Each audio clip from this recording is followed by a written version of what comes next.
E aqui no estúdio a gente vai conversar um pouco sobre esse movimento. O que essa manifestação diz sobre o momento político que nós vivemos e que tipo de consequência nós devemos esperar, se é que vem alguma. Quem conversa com a gente é o cientista político Robinson Almeida, que também é professor da UFG. Seja muito bem-vindo, muito boa tarde para o senhor.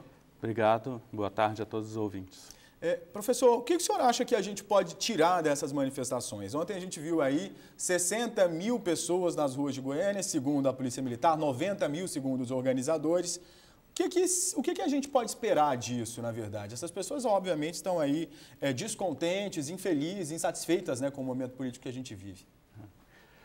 Bom, as manifestações de ontem representam mais uma peça no tabuleiro da política, do jogo da política atual, que se move, e elas eram esperadas com bastante expectativa, no sentido de saber se seriam realmente significativas, se um número significativo de cidadãos iria sair às ruas nesses protestos, ou se eles iam ser, de uma certa forma, decepcionantes.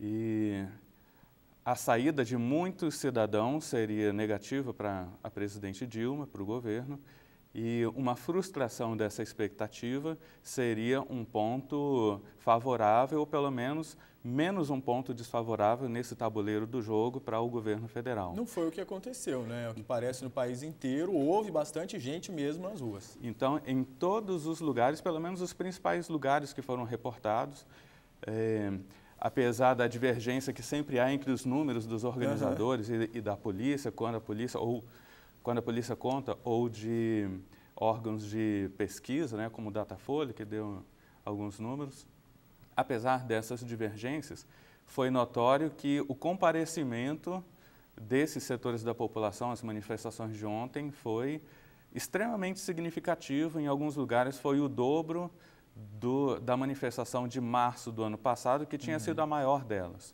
Então, no ano passado, o que aconteceu foi uma grande movimentação, um grande comparecimento em 15 de março do ano passado, e nos momentos seguintes foi caindo. E a de ontem extrapolou em muito a maior manifestação do ano passado. O que isso pode significar, professor, em termos práticos? Isso significa um desgaste enorme para a presidente Dilma, para o governo federal.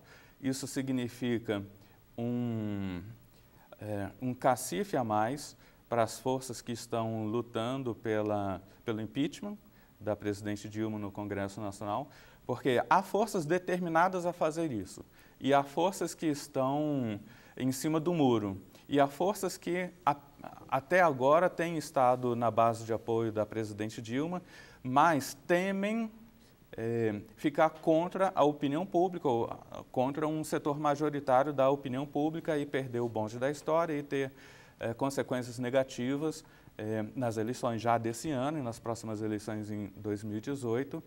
Então, por isso que era esperado com muita expectativa qual ia ser o resultado da convocação para as manifestações de ontem. Então, havendo um comparecimento tão massivo, tão significativo como houve ontem, essas forças contrárias à presidente Dilma se sentem mais fortalecidas, se sentem mais à vontade, se sentem apoiadas pela opinião pública ou pela uma parcela majoritária significativa da opinião pública para levar adiante o processo de impeachment. O senhor acha que esse processo de impeachment ele vai mesmo adiante? É possível que a gente realmente tenha um impeachment no Brasil? A gente tem visto, obviamente, todo mundo falando dessa questão que quer o impeachment da Dilma, fora corrupção, fora Lula, fora Dilma, fora PT, mas, enfim, seria possível? O senhor acha que a gente chega a tanto?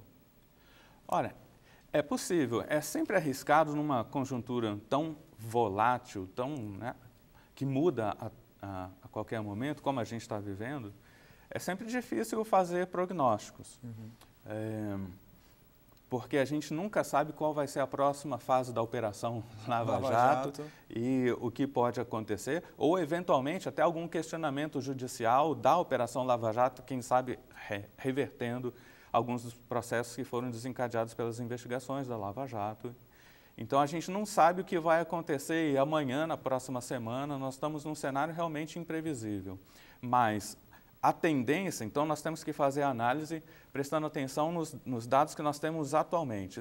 Com essa configuração atual, a tendência é, sim, um fortalecimento do processo de impeachment contra o presidente Dilma. O senhor acha que nas últimas semanas, os acontecimentos com o ex-presidente Lula, dele ser levado a prestar depoimento, de ter um pedido de prisão solicitado pelo Ministério Público, isso fortaleceu essas manifestações?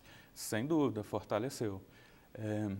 Uma coisa que era sempre perguntada nas manifestações do ano passado, que não tiveram tanto comparecimento, foi se a população estava perdendo aquela sensação de descontentamento em relação ao governo, em relação ao presidente. Então, a resposta é não. O fato de as pessoas não terem comparecido, tanto quanto no primeiro movimento do ano passado, de março do ano passado, não significa que o ânimo das pessoas havia arrefecido.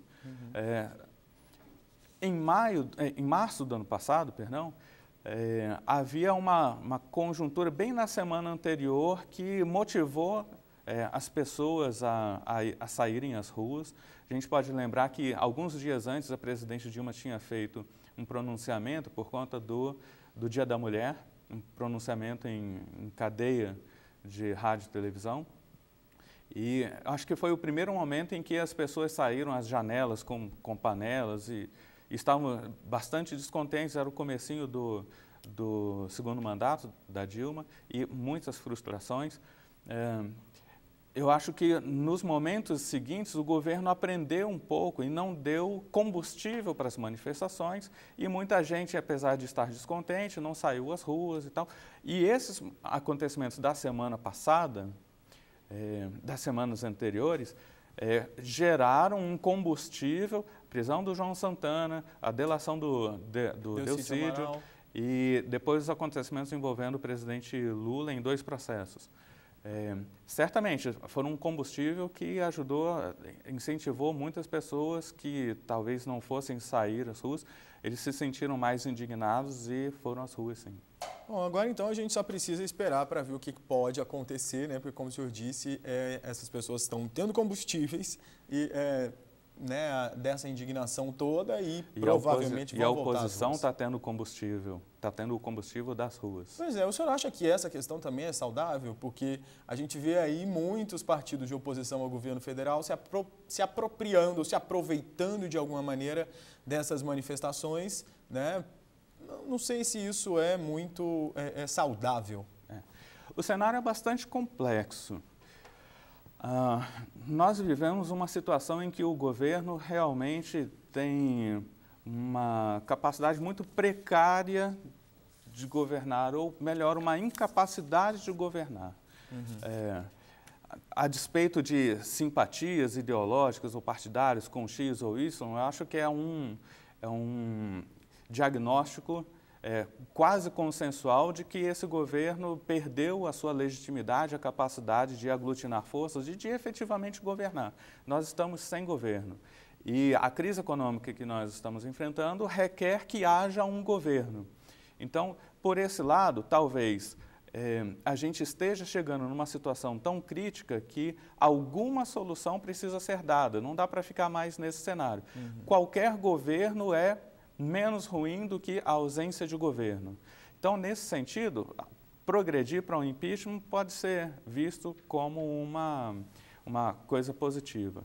É claro que o clima de confrontação, que certamente vai advir disso, o clima de polarização que a gente está vivendo na sociedade brasileira é negativo, é perigoso para a democracia, mas eu tenho comigo uma outra ideia de que um clima de crise como esse é talvez o único contexto que possa favorecer que nós levemos adiante alguma proposta séria de reforma política, reforma do nosso sistema eleitoral, reforma do sistema de partidos, alguma coisa que ajude a diminuir o preço, o custo das campanhas eleitorais, o que é extremamente importante para o combate à corrupção, e também ajude a termos partidos políticos e senadores, deputados, vereadores mais representativos. Eu acho que A reforma política é indispensável para isso, não há bons prospectos para termos essa reforma política se partir do Congresso Nacional, mas talvez uma conjuntura de crise, apesar dos pontos negativos, dos perigos para a democracia, talvez possa gerar um resultado frutífero que seria levar adiante uma reforma política séria. Mais do que Aprender e ter alguma coisa, realmente, algum resultado bom com essa crise, né? Exatamente. Professor, agradeço muito a participação do senhor aqui, Robson Almeida, que é cientista político, também professor lá da UFG. Muito obrigado por vir, muito boa tarde para o senhor. Obrigado, foi um prazer, boa tarde a todos. Boa tarde.